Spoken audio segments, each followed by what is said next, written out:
welcome to Bearded Meeple. Over the years, we've seen a surge in micro card games, quick fillers that are fun. Well, today we're going to take a look at one that's for 2 people, ages 10 plus, and it plays in about 20 minutes. It's brought to us by Portal Games. It's Tides of Time. Let's take a look at it. In the game, we have scoring sheets that will track the points for each of the 3 rounds. The player with the most points at the end will win. We also have relic tokens. These will be used to mark a card at the end of each round that the player will carry over to the next round to use. We also have a player aid. In the deck itself, there are 18 cards, 3 different sets, and 5 different suits. They'll be shuffled together and you deal 5 cards to each player. Let's take a look at the game. The cards are shuffled and 5 are dealt to each player.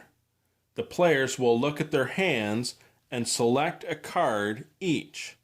The cards will be revealed, and then their hands will be exchanged. This is continued back and forth till each player has their 5 cards. The cards will be scored each round based on how their abilities will interact with one another. After the round is scored, players will take their cards back in hand. It's at this point that they will select one of them and mark it with a relic token.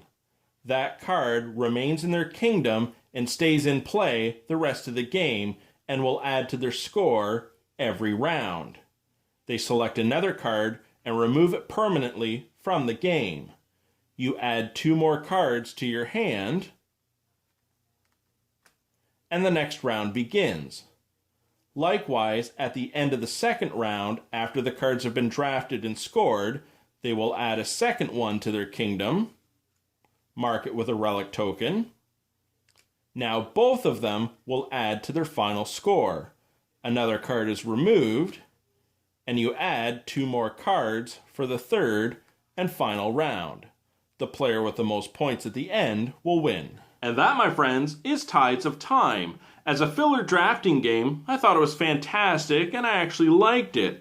The artwork is amazing, but if you're going to do oversized cards, they could have made the font a little bit bigger and easier for some of us to read.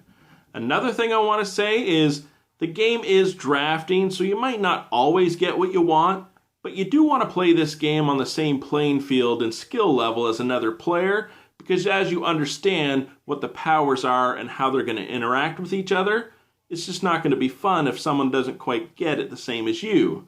I liked it. I do hope you get a chance to check it out. I'll talk to you again soon.